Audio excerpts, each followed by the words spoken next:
안녕하세요, 부자인 여러분. 2026년 새해가 밝았는데요. 새해에는 어떤 ETF를 골라야 되는지 고민되시죠? 저도 10년 전에 교보문고에 가서 책을 보며 고민했던 기억이 있는데요. 저 같은 경우 2025년 작년에 주식 양도세만 1,600만 원 이상을 냈는데요. 또한 투자자산 운용사 자격증을 보유하고 있는 제가 여러분들을 위해 ETF에 대해서 한 방에 정리를 해드리고 저만의 투자 전략 꿀팁과 마지막에 새해 이벤트도 준비했으니 여러분께 많은 도움이 되었으면 좋겠어요. 자, 그럼 먼저 ETF가 무엇이냐? ETF란 상장 지수 펀드라고 해요. 이게 무슨 말이냐면 이제 주식은 보통 개별 기업을 저희가 샀어야 했는데 ETF는 자산 운용사에서 펀드 매니저가 종목을 골고루 담아서 그 비중을 조절하여 알아서 운용을 해줍니다. 미국 주식 같은 경우 이제 S&P 500이랑 나스닥 100의 종목이 있어요.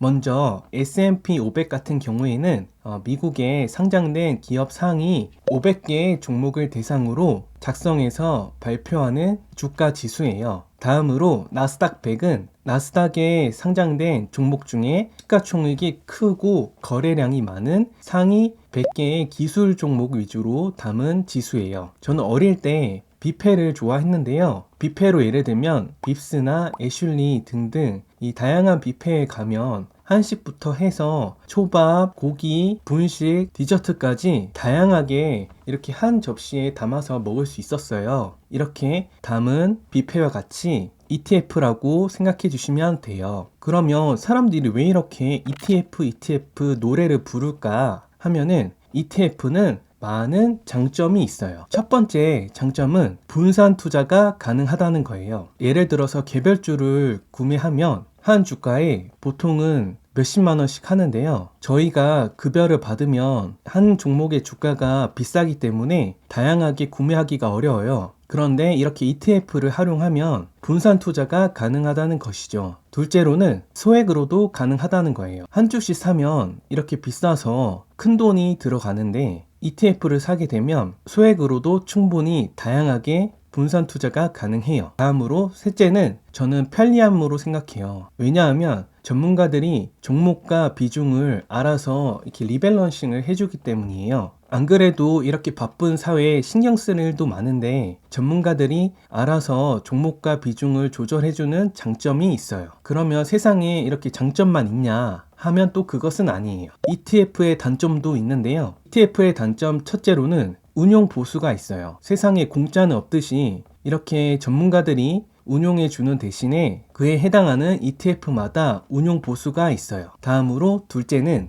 내가 원하는 주식 종목과 비중을 조절할 수가 없어요. 왜냐하면 전문가들이 알아서 조절을 해주기 때문에 제 마음대로 그 종목을 구성을 할 수가 없는 게 단점이에요. 셋째로는 거래량이 적은 종목 또는 새로 생긴 ETF 같은 경우에 매수 매도할 때 거래량이 적어서 거래가 어려울 수도 있어요. 다만 이런 경우에는 많진 않지만 단점 중에 하나라고 생각해요. 이렇게 ETF에는 다양한 종류가 있는데요. 크게 지수를 추종하는 ETF인 S&P 500이랑 나스닥 100 ETF가 있고요. 월마다 배당금을 지급하는 월배당 ETF가 있어요. 현물로 이렇게 보유하기 어려운 금 같은 경우에 금 ETF를 통해서 자산을 보유할 수 있어요. 한국의 부동산으로 예를 들면 월배당 ETF 같은 경우에는 오피스텔이랑 비슷하다고 생각해요. 오피스텔 같은 경우에는 매달 월세 수익률은 높은 편이지만 그에 반해 투자 수익률은 비교적 적어요. 지수 추종형 ETF인 S&P 500이나 나스닥 같은 상품은 한국의 우량한 아파트랑 비슷해요. 그래서 이렇게 성장하는 기대 수익률은 높지만 반면에 매매가 대비해서 월세 수익률은 낮은 것이죠. 그러면 이렇게 다양한 ETF를 어떻게 찾냐? 라고 궁금해 하시는데요. 저 같은 경우에는 ETF 체크라는 사이트에서 ETF를 찾아요. 운용 보수랑 비용을 확인할 수 있고요. 게다가 ETF 안에 구성 종목의 비중까지 확인할 수 있어요. 특히 저 같은 경우에는 운용 보수나 비용 확인은 물론이고 구성 종목을 유심히 봐요. 왜냐하면 제가 좋아하고 선호하는 기업들이 있는데 ETF의 비중을 확인하고 조금 더 그 회사의 주식을 사고 싶은 경우에는 추가로 개별주를 매수를 해요. 예를 들어 저 같은 경우 애플, 마이크로소프트, 알파벳, 구글이죠. 그리고 엔비디아 이렇게 4개의 기업을 특히 좋아하는데요. 이러한 기업들 같은 경우에는 ETF 외에도 개별로 조금 더 매수하는 전략을 취하고 있어요. 그래서 ETF를 매수할 때 ETF의 구성 종목 비중을 확인하면 제가 잘 몰랐던 기업이나 조금 더 관심이 가는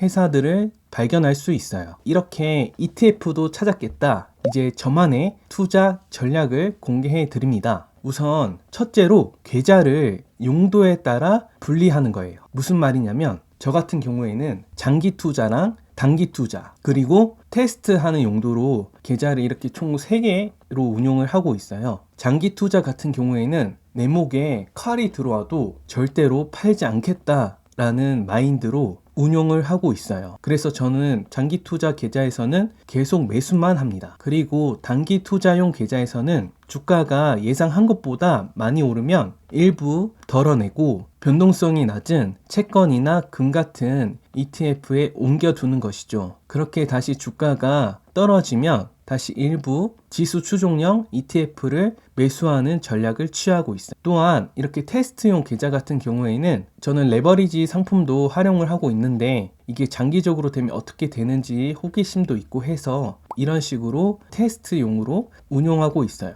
여기서 주의할 점은 너무 많은 계좌를 운용하지 않는 것이에요. 왜냐하면 계좌를 많이 운용하다 보면 관리가 되지 않기 때문에 이러한 차원에서 본인에게 맞는 적정한 개수로 운용하시길 권장드려요. 자, 이렇게 계좌도 용도에 따라 분리했겠다. 포트폴리오 구성에 대해서 많은 질문들이 있었어요. 특히 이 포트폴리오를 구성하는 전략에는 다양한 전략이 있는데 나이대에 따라 포트폴리오를 구성하는 것이에요. 무슨 말이냐면 제가 지금 30살이라면 30%는 안전자산에 투자를 하고 나머지 70%는 공격적인 자산에 투자를 하는 것이죠. 반대로 제가 지금 70대면 70%는 안전한 채권 같은 자산에 투자를 하고 나머지 30%는 공격적인 상품에 투자를 하는 것이에요. 왜 이렇게 운용을 하냐면 현재의 연봉을 계산을 하고 그에 맞게 앞으로 남은 기간 동안 얼만큼 이 사람이 소득을 벌 수 있을지 계산을 하는 것인데요. 비교적 젊은 나이일 때는 돈을 벌 수 있는 시간이 많이 남아있기 때문에 조금 더 공격적으로 투자를 하더라도 복구를 할 수 있는 시간이 있는 것이죠. 반대로 현재 지금 나이가 있는 상태라면 비교적 젊을 때보다는 안전하게 투자하는 전략이에요. 왜냐하면 공격적으로 투자했다가 잘못되면 앞으로의 생애소득이 적기 때문에 회복하기가 어려워요. 또한 젊을 때보다 자산 규모가 클 가능성이 있기 때문에 나이가 있을수록 안전하게 운용하는 것이 방법이에요. 그래서 이렇게 포트폴리오를 나이대에 따라 구성하는 방법을 소개해 드렸어요. 이제 투자 마인드에 대해서 제가 말씀드릴게요. 여기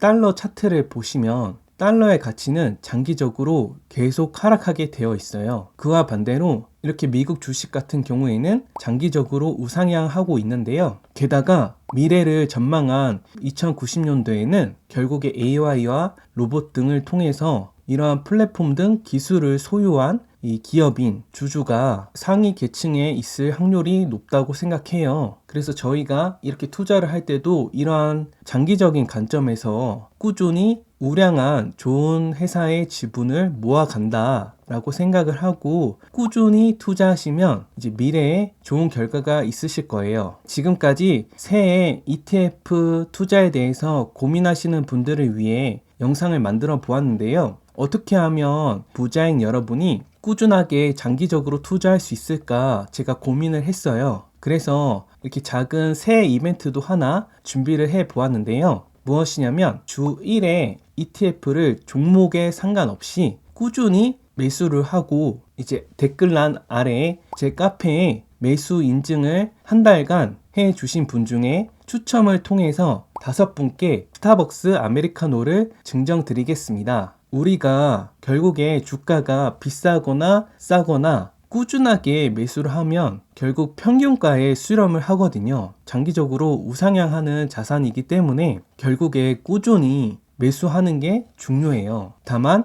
이 영상은 제 개인의 의견일 뿐 투자 권유는 절대 아닙니다. 이 투자 판단과 책임은 본인에게 있습니다. 제가 새해 이벤트를 준비한 계기는 먼저 제가 솔선수범해서 하면 된다는 것을 보여드리고 싶었고, 올해는 우리 함께 부자 되었으면 해서 준비해 보았습니다. 부자인 여러분, 올해는 우리 함께 부자 되어요. 이 영상이 도움이 되셨다면 구독, 좋아요 한 번씩 눌러주세요. 지금까지 우리 함께 부자 되는 부자인이었습니다. 감사합니다.